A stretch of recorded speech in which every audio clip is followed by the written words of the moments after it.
Hello, Leo, Sun Rising, and Venus, and welcome to your reading. So, Leo, today we're going to focus on your past, present, as well as your future, and a few other things. So, let's get started for Leo. So, Leo, in the past, we do have the Nine of Pentacles.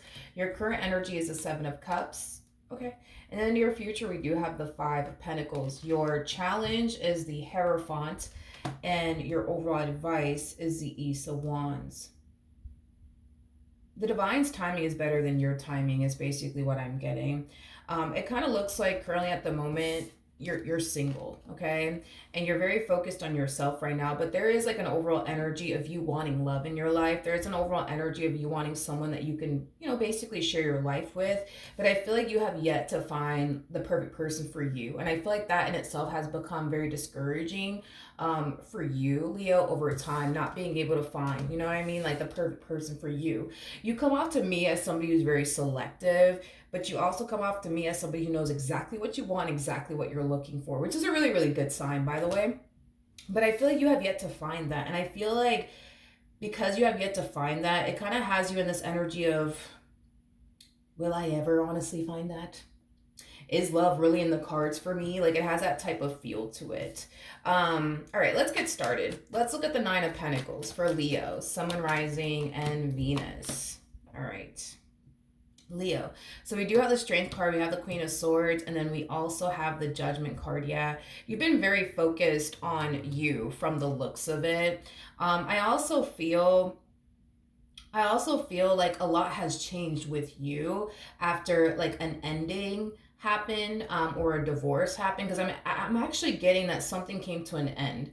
But I feel like this ending happened like a little while back ago. I don't feel like this ending happened recently or anything like that, but I feel like whatever that thing was that came to an end, whether it had been like a situationship, a marriage, a relationship, I feel like it did motivate you to change a lot, is basically what I'm getting. I don't know if you changed something about your physical appearance or your financial situation changed or what the case may be. It could have even been a combo of both, to be completely honest, where you could have decided after this divorce, after this breakup, to focus on improving your financial situation as well as your physical appearance, because I'm getting like a combo of both that you started to kind of focus on, is basically what I'm getting. And I feel like in a way, this ending, it really did like force you in a way to like focus on you and the things that you want to improve about yourself, is basically what I'm getting. So with that being said, Leo, I like it, that you're very focused on yourself right now and the things that you want to improve about yourself. But again, there's just this energy of you wanting love in your life, wanting somebody that you can share your life with, that you basically feel is missing out of your life, is basically what I'm getting. All right. So we have the Page of Cups, we got the Nine of Wands, and then we also have the Eight of Swords.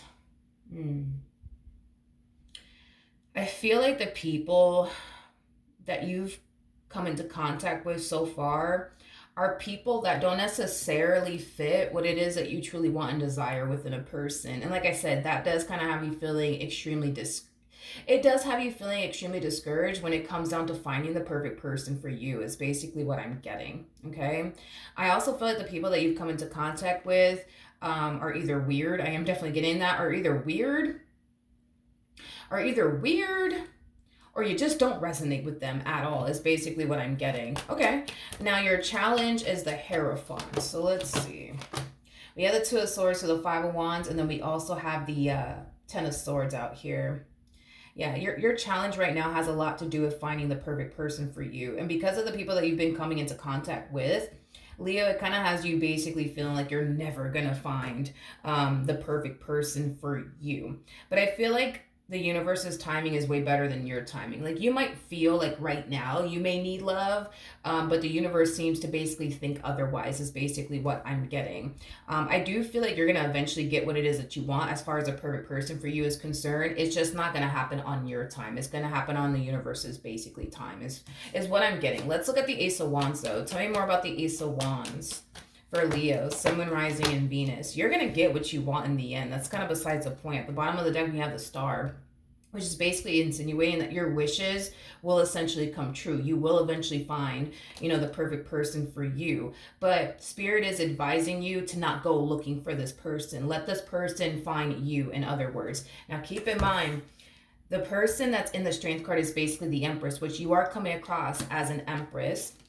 And the person that I actually see you ending up with is an actual Emperor. The person that sits in the Chariot is basically the Emperor. So whoever this person is that you're going to find yourself eventually meeting, because you will meet this person, that's kind of besides the point. It's going to be somebody of your caliber. It's going to be somebody that you resonate very well with, and it's going to be somebody who brings just as much to the table as you do. So this is going to be somebody who's very different, I would say, from what you're accustomed to dealing with, because I feel like you've met like a lot of weird, strange people, but I feel like you've also met a lot of people that just don't fit what you're looking for within a person. But this one over here is going to fit what it is that you're looking for within a person. So Spirit just wants you to know, like, hey, listen, I get it. You want love right now. I understand. But my timing is way better than your timing. Just trust me. I feel like the universe just wants you to trust that the universe will essentially deliver. It's just going to happen when the universe feels like you're essentially ready to receive. And the reason why I feel like, the universe isn't sending this person to you right away has a lot to do with this Nine of Wands, Eight of Swords energy that you're actually harnessing, okay? I feel like there's still a lot of like, and I do kind of feel like to a degree it's going to kind of affect you within your relationship with this person, but I feel like there's still a lot of shadow work that needs to take place. There's still a lot of healing that also needs to take place on your behalf. I do believe that these past traumas that you've experienced with other people will somewhat affect you within your relationship with this person, but I feel like Spirit really wants you to focus on this healing journey that you're currently on, and continue to basically focus on yourself. And when the universe feels like you're ready to be, to basically receive, the universe will essentially send this person your direction. But in the meantime, it kind of looks like Spirit wants you to continue to focus on this healing journey that you're currently on. So that way, these past traumas of yours and these overthinking ways of yours don't influence you to self-sabotage a really good opportunity for yourself. Because with the Nine of Wands to the Eight of Swords, that's kind of telling me that you are somebody who has a very difficult time letting people in. So you tend to hold back with a lot of people a lot. When this person shows up for you, Spirit doesn't want you to be like this no more. Like, Spirit doesn't want you to hold back. Spirit doesn't want you to push them away or anything like that. Like, Spirit wants you to basically be ready for them.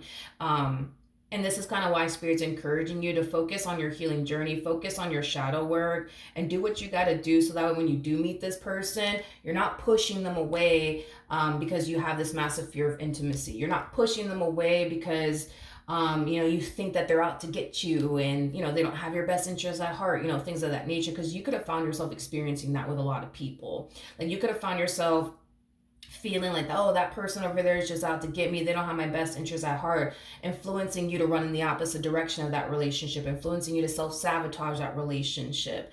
I just kind of feel like Spirit feels like if you were to just take this time, dude, to just focus on not being this way anymore, when this person does show up, you're not going to self-sabotage this relationship. You're not going to run in the opposite direction of this relationship. You're not going to find yourself holding back. You're not going to find yourself experiencing all this stuff that you used to find yourself experiencing in love. Hopefully that makes sense. But this is basically why Spirit's basically doing all of this to you.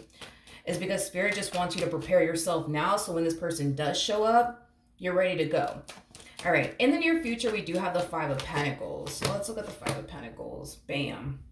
Bam. So we have the Five of Pentacles, we got the Five of Cups, and then we also have the World.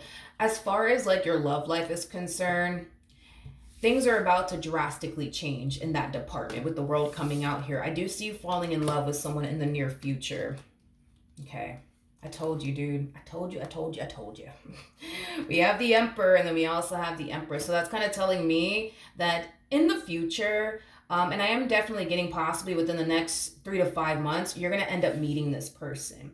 When you do meet this person, okay, you're going to find yourself allowing your past traumas and your overthinking ways to slightly affect you. Slightly affect you. Not fully affect you, but slightly affect you. I am definitely getting that strongly. But is it going to influence you to run in the opposite direction of this person? No. Is it going to influence you to self-sabotage this relationship? No. See, if the universe would have sent this person to you, like, I don't know, 5 months ago, you could have definitely found yourself potentially self-sabotaging this relationship in some way, shape, or form, or just outright running in the opposite direction of it. Because the Nine of Wands just basically represents somebody who has a massive fear of intimacy due to past traumas that they've experienced with other people. So this relationship, if it was sent into your life 5 months ago, it would have basically gone absolutely nowhere because of this massive fear of intimacy that you do have. You would have basically just found yourself pushing this person away time and time again, but it's stemming from a place of, well, I need to protect myself. I can't let this person get too close to me, because if I do, they might end up hurting me. They might end up betraying me. They might end up deceiving me, and I don't want to go through that again. And then with the Eight of Swords coming out here, this to me just kind of feels like a whole lot of overthinking and a whole lot of, but what if this happens and what if that happens? Well, if you would have met this person 5 months ago, you would have found yourself not only pushing them away, but also thinking the worst of them, because the Eight of Swords kind of reminds me of somebody who has that mentality of everybody's out to get me. Nobody has my best interests at heart. So you would have found yourself thinking, man, this person doesn't have my best interests at heart. Let me not get too close to them. Let me not fall in love with them. Let me not get too attached to them. You would have found yourself self-sabotaging this relationship in that way, just due to like past traumas, right, that you've experienced with other people. Do I see your past affecting you a little bit within your relationship with this person? Yes. But here's what I do want to say. By the time you meet this person, you're going to find yourself a more healed version of yourself than you are right now. So I do feel like you're going to make a lot of improvement as far as like your healing journey is concerned and your shadow work is concerned. Prior to even meeting this person, you're going to put in a lot of work when it comes down to that. Because I see you, becoming a more healed version of yourself. There's still things that you haven't necessarily fully healed from and or made peace with, but I feel like the things that you haven't necessarily fully healed from and or made peace with are things that they're going to help you heal from, are things that they're going to help you basically make peace with, if that makes absolutely any sense. Because I do feel like there's times, where we can be able to heal ourselves, from our past traumas and every little bad thing that ever happened to us. But there's certain things that I believe we all kind of need help with. You know what I mean? And this is why therapists exist. You know what I mean? In this case, I don't think that you need a therapist. I think that all you really need is this person's help and assistance when it comes down to getting over the rest of the things that you're still struggling with getting over and making peace with and healing from, if that makes, any sense. The bottom of the deck, we do have the Seven of Swords. We also have the Two of Pentacles. And then we also have the Six of Swords out here. Okay.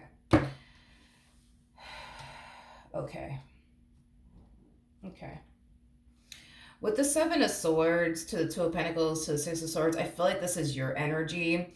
Again, this to me feels like an energy of overthinking, but this also to me feels like an energy of what if this and what if that. I think that to a degree, you're going to find yourself trusting this person far more than you've trusted anybody else you've ever dealt with. But I feel like you're still going to find yourself not trusting them fully, if that makes any sense. Now, these are things that you're going to find yourself overcoming, Leo. These are things that I see you fully healing from and making peace with. Someone at some point in time made you feel like you just can't trust anybody. And this particular person that I see showing up for you is going to essentially help you out with that, but also get you to see that not everybody's out to get you like you think. Not everybody, is bad. Not everybody has like ill intentions, when it comes down to you. And I feel like this person's going to highlight that to you. And I think that throughout the course of your involvement with this person, not only are you going to heal from a lot of things that you yourself had a very difficult time healing from on your own, but you're going to find yourself coming out of this entire situation a healed version of yourself. And I feel like once you do, that's when your relationship with this person is going to get really, really good. In the meantime, I do feel like when you meet this person, everything initially at first is going to be butterflies, rainbows, and ponies and shit. But I feel like when shit starts to get serious between the two of you, that's when all of this shit that you haven't necessarily fully healed from is going to come up to the surface for you. And it's going to scare you a little bit. It's going to make you a little bit uncomfortable. It's going to cause you to overthink things just a little bit. Not as much as you used to, but you catch my drift. And I do believe that you're going to find yourself being very vulnerable with this person, which is something that you typically don't do with anyone. You do come off to me as somebody who has a hard time letting people in. Somebody has a hard time being open, with people. You're not going to have that issue with them. You're going to find yourself feeling like you can talk to them. You can open up to them. You can rely on them to be there for you and help you along the way. And they will. And they definitely will. Just know that you're going to find yourself somewhat going through it as far as overthinking things is concerned, experiencing an energy of fear and all of these things. But I see this person being there by your side every step of the way. I also feel like because you're kind of going through it, they're going to find themselves going through it as well. I am definitely getting that. But I like your person a lot, and here's why I like them. Because this is not that type of person that comes off to me as somebody who's going to turn around and give up on you in the relationship with you because you just don't trust them, and that's a lot to deal with, or you're just an overthinker and that's just a lot to deal with. Fuck no. I don't see this person deciding to get up and walk away from you because your trust issues are a little too much and your overthinking ways is just a little too much. If anything, this person is going to be there by your side. If anything, this person is going to try their hardest to be as understanding and as compassionate as they possibly can. They're not going to turn around and abandon you. More of the story. And this is why I seriously feel like when it's all said and done, not only are you going to overcome all of these things that you yourself had a very difficult time overcoming while, being single and alone, but I also feel like once you guys do get to the other side of all of this and you do fully trust them and you're not operating from a place of fear and you're not worried about the what if this and what if that happens, it's going to make the bond that you guys share with one another that much more stronger. I think that you're going to value and appreciate this person for not abandoning you, for not giving up on you, especially during tough moments, because I do see you guys experiencing tough moments, but it's mainly because of your overthinking ways, this massive fear of intimacy that you have. And it also has a lot to do with, you having a difficult time trusting them, things of that nature. But once you guys get to the other side of all this, I think that y'all are going to be fucking good. I think that you guys are going to be fucking golden. And I think that you guys are going to definitely cherish and value this relationship even more, because this relationship is going to be tested because of your past traumas, because of, all the things that I already mentioned. It's going to be tested, but it's going to be a really good ass feeling once you guys get to the other side of all this. And this is not even an issue within you guys' relationship anymore. And like I said, you guys are going to, definitely cherish and value and appreciate, one another. And guess what? There's going to be times where your person's going to find themselves struggling with certain things that you yourself have healed from, you yourself have overcome. And I do see you being there for them. This is one of those relationships where the both of you have been through a lot of shit in life, and you guys have tried your hardest to heal from all the shit everybody has put you guys through. But there's just certain things that you guys weren't able to fully heal from and or overcome alone. But I feel like you're going to be able to help them out, and they're going to be able to help you out. And this is why I keep saying, like, when y'all get to the other side, you guys are going to really value and appreciate one another like crazy, because you had the choice to up and leave this person due to, all of their baggage and all of their past traumas, but you chose to stay by their side. Same applies the other way around. They had the choice to get up and walk away from you because of your baggage and your past traumas, but they chose to stay by your side either which way. So this is why when you guys do get to the other side, y'all are going to really value and appreciate one another. That's one thing that I am definitely getting, because neither one of you had to sit up here and deal with each other's past traumas. But you guys are going to find yourself choosing to either which way. And it is stemming from a place of love. It is stemming from a place of you guys wanting to be there for one another. It is stemming from a place of the two of you just pushing each other to become the best versions of yourself that you guys could possibly be. And that's what the Emperor and the Empress basically does to one another. They help each other out, they push each other to become the best version of themselves that they could possibly be, and that's what you guys have. Or that's what you're gonna find yourself having very, very soon. So with that being said, you are going to get what you want in the end, but you have to trust spirit on this. You have to trust spirit on this, and you have to do what you got to do as far as your shadow work is concerned, and this healing journey that you currently find yourself on is concerned, because when you do meet them, spirit doesn't want you to get so overwhelmed to the point where you're just like, fuck this, I can't do this, bye, see you later. Like, spirit does not want you to do that. So please, just please take this time to do the shadow work that you need to do the healing that you need to do, because when you do meet this person, spirit doesn't want you to freak out and say, oh my gosh, I can't do this, it's just too much. Spirit really does want you to prepare yourself for this before it actually shows up. All right, so that is what I have for you. Hopefully the reading helped, hopefully it resonated, and I will see you guys in your next reading. Bye.